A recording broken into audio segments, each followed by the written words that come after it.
മലയാള സാഹിത്യ ലോകത്ത് പകരം വെക്കാനില്ലാത്ത ഒരു മുഖം, സാഹിത്യവേദികളിലെ സുപരിചിത മുഖം. 101ാമത്തെ ബുക്ക് റിലീസ് ചെയ്യാനായി ദുബായിൽ എത്തിച്ചേർന്നിരിക്കുന്നു.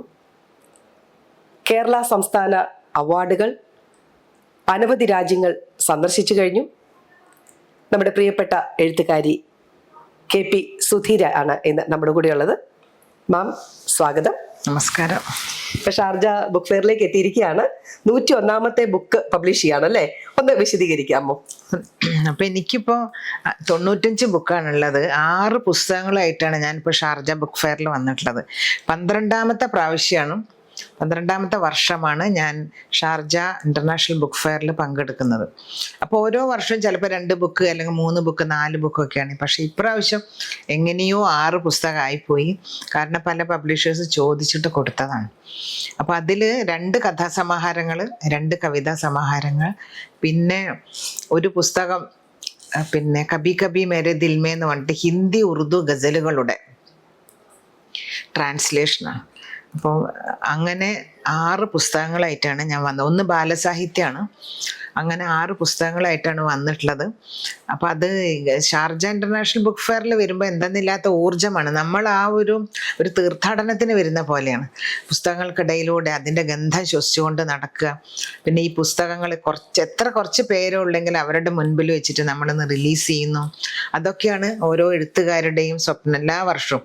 അപ്പം അതിനൊരു നല്ല ഗുണമുള്ളത്, നമ്മൾക്ക് ഈ ബുക്ക് ഷാർജയിൽ വെച്ച് റിലീസ് ചെയ്യാനുള്ളതാണ് എന്നുള്ള ഓർമ്മ കൊണ്ട് നമ്മൾ പെട്ടെന്ന് പുസ്തകം തീർക്കും. അതുകൊണ്ട് മിക്ക എഴുത്തുകാരും ഒരു വർഷത്തിൽ ഒരു പുസ്തകമെങ്കിലും എഴുതിയിരിക്കും എന്നുള്ളതാണ് ഇതിൻ്റെ ഏറ്റവും നല്ലൊരു ഗുണവശം എന്ന് എനിക്ക് തോന്നിയിട്ടുണ്ട്. ഈ 6 പുസ്തകങ്ങൾ ഈ ഒരു വർഷം കൊണ്ട് എഴുതിയതാണോ? അതിന് വെച്ചാൽ ഒരു പുസ്തകം തന്നെ എഴുതാനായിട്ട് നമുക്ക് പലപ്പോഴും കഷ്ടപ്പെടാറുണ്ട്. അപ്പൊ ചേച്ചി ഈ 6 പുസ്തകം ഈ ഒരു വർഷം കൊണ്ട് 6 പുസ്തകം ഞാൻ എങ്ങനെയാ വെച്ചാൽ എൻ്റെ ഒരു വർക്ക് എത്ര വലിയ വർക്കാണെങ്കിൽ വലിയ പുസ്തകം കേട്ടോ ഞാൻ ഇറക്കുക. പിന്നെ അപ്പൊ അങ്ങനെ ഈ ഒരു പുസ്തകത്തിന്റെ പണി കഴിഞ്ഞ പിറ്റേ ദിവസം ഞാൻ അടുത്ത പ്രൊജക്റ്റ് എൻ്റെ മനസ്സിലുള്ളത് ഞാൻ പ്രാവർത്തികമാക്കും. അപ്പൊ അങ്ങനെ രാവും പകലില്ലാണ്ട് എഴുതുന്നു. പിന്നെ ഞാൻ രാത്രി എഴുതുന്നു. പിന്നെ യാത്രയാണല്ലോ അധികവും. പിന്നെ എഴുതാനുള്ള കയ്യൊഴിവ് കിട്ടൂല, കാരണം അത്രയും പ്രസംഗങ്ങളാണ് നാട്ടിൽ വന്നാലും. അപ്പം ഞാൻ യാത്ര ചെയ്യുമ്പോൾ വിമാനത്താവളത്തിൽ വെച്ചിട്ട് അല്ലെങ്കിൽ തീവണ്ടി മുറിയിൽ എൻ്റെ റൂമിൽ ഒക്കെ വെച്ചിട്ട് ഞാൻ എഴുതും. അപ്പം പല നാടുകളിലും ഞാൻ പോയിട്ടുണ്ടെങ്കിലും റൂമിൽ ഞാൻ ഒറ്റയ്ക്കായിരിക്കും. ഞാൻ ഒറ്റയ്ക്കാണ് എല്ലാ സ്ഥലത്തും പോവുക പ്രോഗ്രാമിന്. ആരും ഒരാളെ കൂട്ടിയിട്ടൊന്നും പോകാറില്ല. അപ്പോൾ അവർ പറയും, മാഡം ഒരു ലേഡീനെ വേണമെങ്കിൽ തരാ പറയും ചിലർ. അപ്പം ഞാൻ പറയും വേണ്ട, എനിക്ക് എഴുതാനുള്ളതാണ്. അങ്ങനെ ഞാൻ അവരെ പ്രോഗ്രാം എത്തുന്നവരെ ഞാൻ എഴുതിയിരിക്കും. അപ്പോൾ അവർ വൈകുന്നേരം വരുന്നെങ്കിൽ ഉച്ച വരെ ഞാൻ എഴുതും. അവർ വന്നാൽ ഡ്രസ്സ് ചെയ്തവരെ കൂടെ പോകും. അങ്ങനെയാണ് എല്ലാ സ്ഥലത്തും പ്രോഗ്രാമിന് പോകുമ്പോൾ ചെയ്യാറ്. അങ്ങനെയാണ് ഇത്രയും പുസ്തകം ഉണ്ടാവുന്നത് കേട്ടോ. അപ്പം ശരിക്കും പറഞ്ഞാൽ വല്ലാത്തൊരു ഇൻസ്പിറേഷൻ ആണ്. എല്ലാവർക്കും ഒരു പിന്നെന്താ പറയാ, അവർക്കും കൂടെ ഒരു ഇൻസ്പിറേഷൻ ആവട്ടെ എന്ന് വെച്ചിട്ടാണ് ഞാൻ ഈ അനുഭവം പറയുന്നത്. കാരണം വെച്ചാൽ നമുക്ക് എഴുതാൻ സമയം തികയില്ല എന്ന് പറയുന്നതിനിടയ്ക്ക് ഞാൻ തീവണ്ടി മുറിയിലും എയർപോർട്ടിലും ഒക്കെ ഇരുന്ന് എഴുത്ത് തുടരുകയാണ് എന്ന് പറയുന്നത് കേൾക്കുമ്പോൾ സമയമില്ല എന്ന് പറയുന്നവർക്ക് അതൊരു തീർച്ചയായും ഒരു പ്രചോദനം തന്നെയാണ്.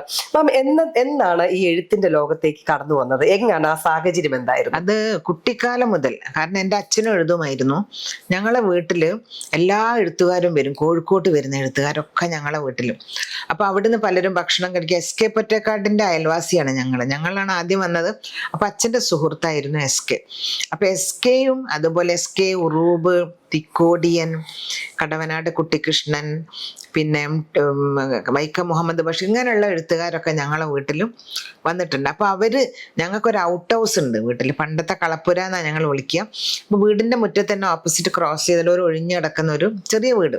അവിടെ കുറേ ചെയറൊക്കെ ഇട്ടിട്ടുണ്ട്. അവിടെ ഇരുന്നിട്ടാണ് ഈ എഴുത്തുകാരൊക്കെ ചർച്ച ചെയ്യുക. നാടകത്തിൻ്റെ റിഹേഴ്സൽ നടക്കും. ടൗണിൻ്റെ ഹൃദയഭാഗത്താണ് ഞങ്ങളുടെ വീട്, തറവാട്. അപ്പം അങ്ങനെ എഴുത്തുകാരുമായിട്ടുള്ള സംസർഗമാണ് ഞങ്ങൾക്ക് ഉണ്ടായത്. പിന്നെ എല്ലാവരും എഴുത്തുകാരും ഒപ്പിട്ട പുസ്തകങ്ങൾ വായിച്ചിട്ടാണ് ഞങ്ങൾ വളർന്നത്. അപ്പൊ അന്നൊക്കെ ഞങ്ങൾക്ക് ഇരുന്ന് വിശ്രമിക്കാനുള്ള വള്ളിക്കുടിലുകളായിരുന്നു സാഹിത്യം. അപ്പൊ ഈ സാഹിത്യത്തിൽ മുങ്ങിക്കുളിച്ച ആളാണ് ഞാൻ. കാരണം അത്രയും പുസ്തകം, അച്ഛന് ബുക്ക് സ്റ്റോൾ ആയിരുന്നു. പിന്നെ പുസ്തകങ്ങളൊക്കെ ഞങ്ങളെ വീട്ടിൽ എല്ലാ വലിയ അളമാര നിറയെ പുസ്തകമായിരിക്കും. ഇതൊക്കെ വായിക്കാൻ, ഇന്ന ബുക്ക് വായിക്കരുതെന്ന് ആരും പറഞ്ഞിട്ടില്ല. മാധവിക്കുട്ടീൻ്റെ എൻ്റെ കഥ വന്നപ്പോൾ മാത്രം എല്ലാ മാഗസിനും വരുത്തൂട്ടോ ഞങ്ങളുടെ വീട്ടിലും. അപ്പം അന്ന് മലയാള നാട്ടിൽ ഇത് വരുമ്പോൾ മാത്രം ഞാനാണ് ഏറ്റവും ആദ്യം വായിക്കുന്ന ആള് വീട്ടിലും. ഞങ്ങൾ ചാരുപടിയിൽ പത്രവും മാഗസിനും വന്ന് വീഴുമ്പോൾ അത് ആ ഒച്ച കേൾക്കാൻ വേണ്ടി കുട്ടിയായ ഞാൻ കാത്തിരിക്കും. പക്ഷെ അമ്മ അന്ന് ഈ മലയാള നാട് വരുന്ന സമയത്ത് ഇത് മാത്രം കാണൂല. കാരണം അതിൽ എൻ്റെ കഥ വന്നിരുന്നു. അത് കുട്ടികൾ വായിക്കണ്ടെന്ന് നമുക്കൊരു തോന്നലുണ്ടായിരുന്നു. പക്ഷെ മാധവിക്കുട്ടി എന്ന് പറഞ്ഞൊരു പ്രതിഭാസത്തെ ഞാൻ എഴുതി തുടങ്ങിയപ്പം വളരെ അടുപ്പമായിരുന്നു. ഒരുപാട് സംസാരിക്കുമായിരുന്നു ഫോണില്. അങ്ങനെ എന്നെ ഒരുപാട് സ്നേഹിച്ചൊരു എഴുത്തുകാരിയാണ് അവര്. തീർച്ചയായും മാധവിക്കുട്ടിയെ പോലുള്ള വലിയ എഴുത്തുകാരിയുടെ ആ ഒരു സ്നേഹമൊക്കെ അനുഭവിക്കാൻ പറ്റാന്ന് പറയാൻ തന്നെ ഒരു വലിയ ഭാഗ്യമാണ് അല്ലെ. അപ്പോൾ ഈ നമ്മുടെ എഴുത്തിനെ കുട്ടിക്കാലത്ത് തൊട്ട് തുടങ്ങിയ എഴുത്താണ്.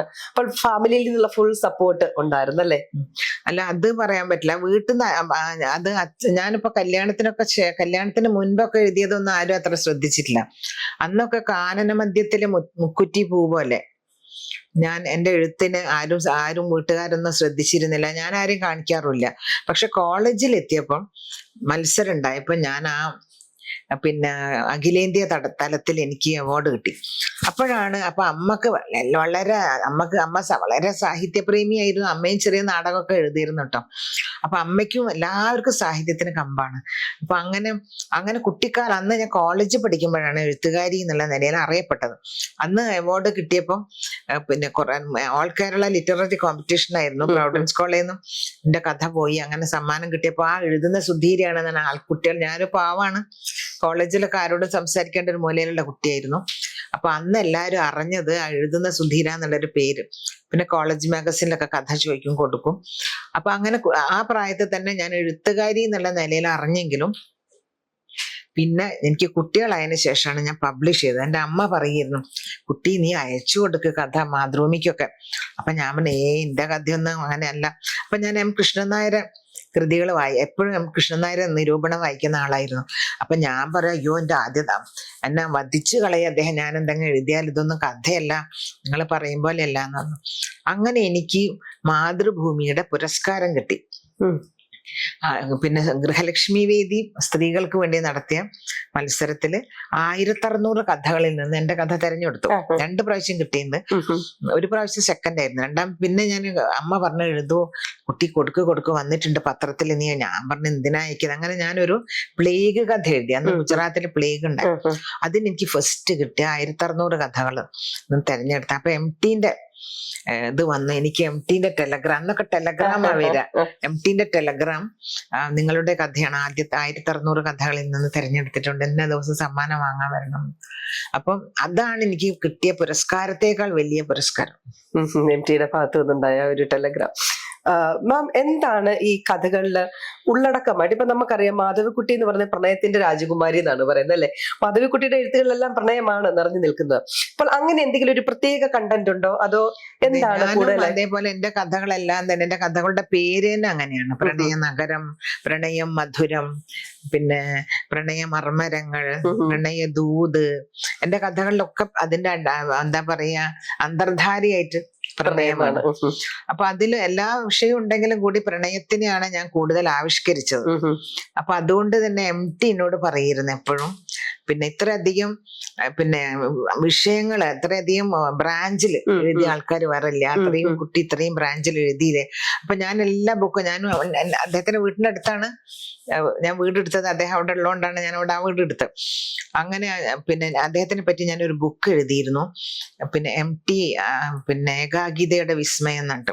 അപ്പൊ അതിനുവേണ്ടി അദ്ദേഹത്തിനെ കാണാൻ വേണ്ടി ഫ്ലാറ്റിൽ പോകുമ്പോൾ അല്ലെങ്കിലും ഞാൻ എഴുതിയ ആദ്യ ബുക്ക് MTക്കാ കൊടുക്കുക. പലരും അങ്ങനെ കൊടുക്കൂട്ടോ, ഞാൻ മാത്രല്ല. അപ്പൊ അദ്ദേഹം പിന്നെ ഓരോ ബുക്ക് കൊടുക്കുമ്പോൾ ഇങ്ങനെയാക്കാം, അയ്യോ എപ്പോഴാ കുട്ടി ഇതൊക്കെ എഴുതുന്നത്, ഇത്രയധികം പുസ്തകം, ഇത്രയധികം സാഹിത്യത്തിനോട് ഇങ്ങനെ ജോലി ചെയ്ത് ബാങ്കിൽ മാനേജറായിരുന്നു. മാനേജറായി പിന്നെ നമുക്ക് ഒന്നും ചെയ്യാൻ പറ്റില്ല അത്രയും. എന്നിട്ട് ഞാൻ വന്നിട്ട് എഴുതും. അപ്പൊ MT പറയും, ഇത്രയും ജോലി ചെയ്തിട്ട് എങ്ങനെ കുട്ടി ഇത്ര എഴുതുന്നു. അതിന് അദ്ദേഹത്തിന് തന്നെ വലിയ മതിപ്പുണ്ടായിരുന്നു ഞാൻ എഴുതുന്നത്. എഴുത്ത് മാത്രമല്ല, മമ്മിനെ സംബന്ധിച്ച് ഒരുപാട് യാത്രകൾ ചെയ്യുന്ന, യാത്രയെ ഇഷ്ടപ്പെടുന്ന അല്ലെ, ആ യാത്ര അനുഭവങ്ങളോട് തങ്ങളുടെ കഥകളിൽ ഉൾപ്പെടുത്തുന്ന ഒരു വ്യക്തിത്വമാണ്. എന്ന് തൊട്ടാണ് യാത്രയെ സ്നേഹിച്ചു തുടങ്ങിയത്? യാത്ര ഞാനും എൻ്റെ ഹസ്ബൻഡും കൂടെ ഇന്ത്യ മുഴുവൻ സഞ്ചരിച്ചിട്ടുണ്ട്. ആദ്യമൊക്കെ ഇന്ത്യന്ന് നമ്മൾ ക്ഷണിക്കുകയാണല്ലോ ആൾക്കാർ. ഇപ്പൊ ബോംബെയിലുള്ള ഏതെങ്കിലും ഓർഗനൈസേഷൻ നമ്മൾ ക്ഷണിക്കുമ്പോൾ നമ്മൾ പോകുന്നു. അതേപോലെ ഇപ്പൊ തിരുവനന്തപുരം ആയാലും പല പല സ്റ്റേറ്റിൽ നിന്നും നമ്മൾ ഇന്ത്യ മുഴുവൻ ഏകദേശം എല്ലാ സ്റ്റേറ്റും ഞാൻ പോയിട്ടുണ്ട്. പിന്നെ എന്നെ ഓൾ ഇന്ത്യ പോയറ്റേഴ്സ് കോൺഫറൻസ് എന്ന് പറഞ്ഞിട്ട് ഇന്ത്യയിൽ ഒരു സംഘടന ഉണ്ട്, എഴുത്തുകാരികളെ. അപ്പൊ അവര് എല്ലാ പരിപാടിയിലും എന്നെ ക്ഷണിക്കും. അങ്ങനെ ഞാൻ അമേരിക്ക, ആഫ്രിക്ക, UK, അങ്ങനെയല്ല, പിന്നെ യൂറോപ്യൻ രാജ്യങ്ങൾ സഞ്ചരിച്ചു. അങ്ങനെ 46 രാജ്യത്ത് എഴുത്തിന്റെ പേരിൽ മാത്രമാണ് ഞാൻ പോയത്. അതിലൊന്ന് അസർബൈജാനില് എന്റെ മകൻ താമസിക്കുന്നോണ്ടും പിക്ക എന്നാണ് ഭാര്യന്റെ പേര്.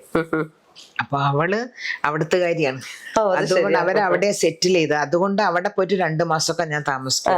അസർബൈജാൻ എന്ന് പറഞ്ഞാൽ ആ മഞ്ഞ് വീഴുന്ന മാസങ്ങളിലൊക്കെ ഭയങ്കര അല്ലേ ബ്യൂട്ടിഫുൾ ആയിട്ടുള്ള, അതിനെ സംബന്ധിച്ച കഥകൾ എന്തെങ്കിലും ഉണ്ട്? കഥയല്ല, ഒരു അസർബൈജാനിലെ അരുണോദയം എന്ന് പറഞ്ഞിട്ടൊരു പുസ്തകമുണ്ട്. അസർബൈജാനിലുള്ള ആൾക്കാരൊക്കെ അറിയുന്നതിനേക്കാളും വിവരം അതിലുണ്ട്. ആ നാടിനെ പറ്റി അവർക്ക് അറിയുന്നതിനും കൂടുതൽ അറിവുകൾ ഞാൻ സംഭരിച്ചിട്ട് പുസ്തകത്തിൽ കൊണ്ടുവന്നിട്ടുണ്ട്. അതും ഷാർജയിൽ നിന്നാണ് റിലീസ് ചെയ്തത്. പിന്നെ ഫ്രാങ്ക്ഫർട്ട് ബുക്ക് ഫെയറിൽ അവിടെ ക്ഷണം ഉണ്ടായിട്ട് ഞാൻ പോയിരുന്നു. അവിടുന്നാണ് ഈ ബുക്ക് ആദ്യം റിലീസ് ചെയ്തത്, ഫ്രാങ്ക്ഫർട്ട് ഇന്റർനാഷണൽ ബുക്ക് ഫെയർ. അതാണ് ലോകത്തിലെ ഏറ്റവും വലിയ ബുക്ക് ഫെയർ.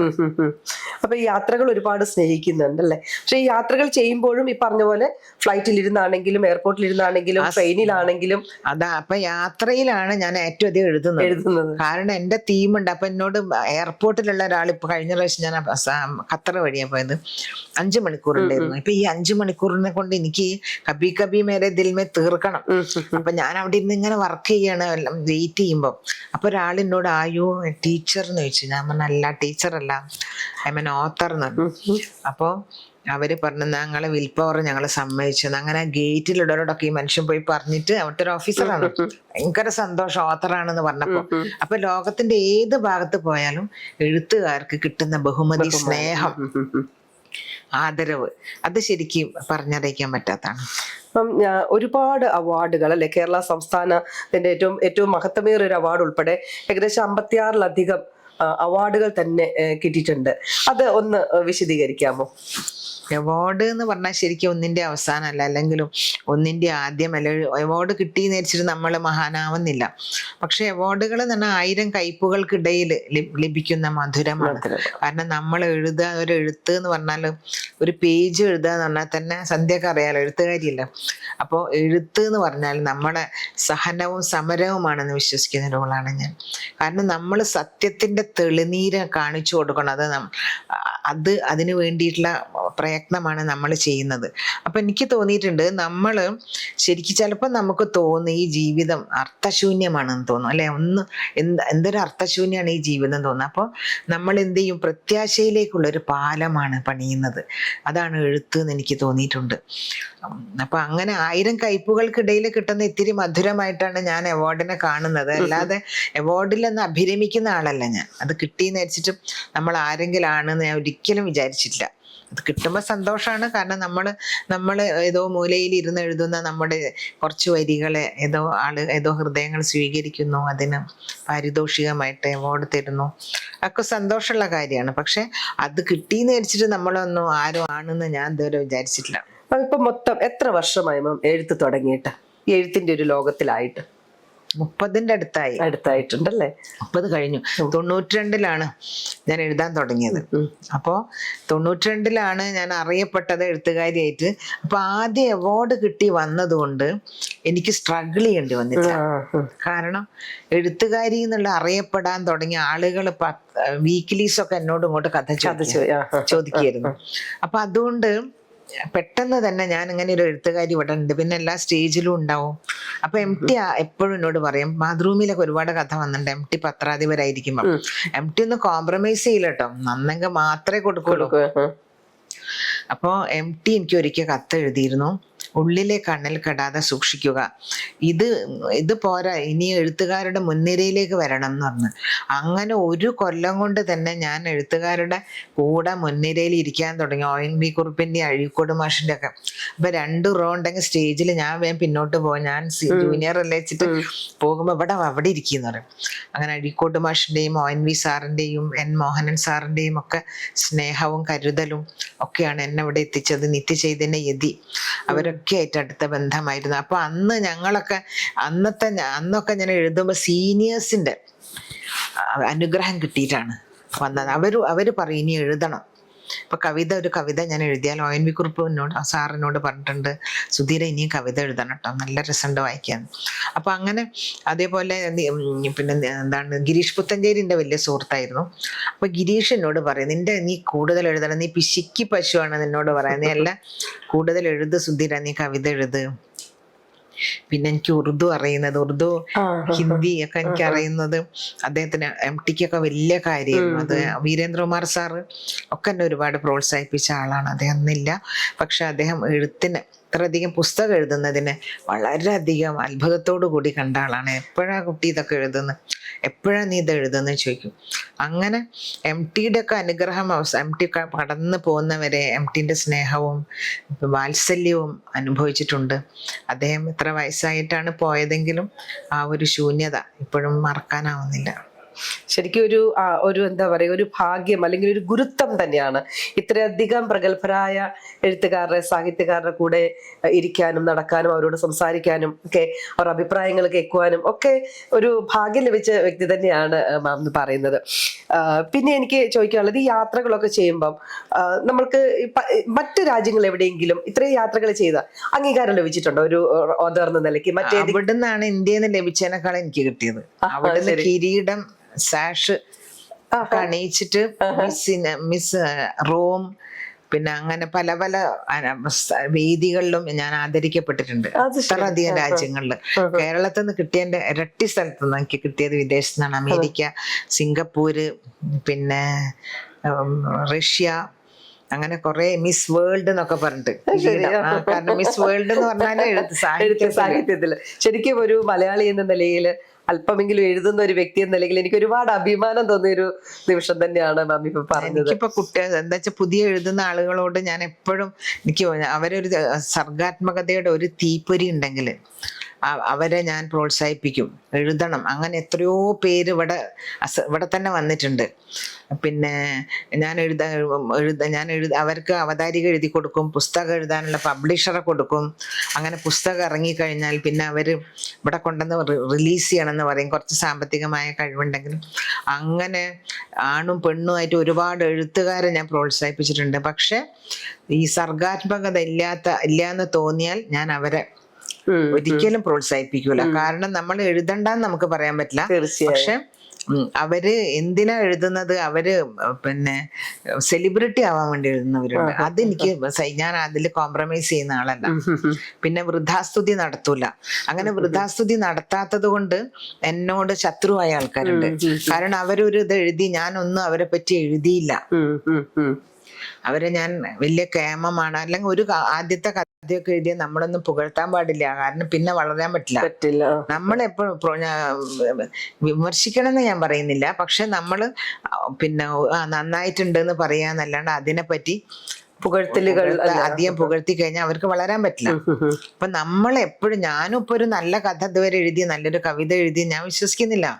കാരണം ഞാൻ വിചാരിക്കുന്നത് പിന്നെ those unheard are sweeter still എന്ന് പറഞ്ഞ പോലെ ഇനി ഞാൻ എഴുതാനിരിക്കുന്നതായിരിക്കും നല്ലത് എന്നാണ് ഞാൻ വിചാരിക്കുന്നത്.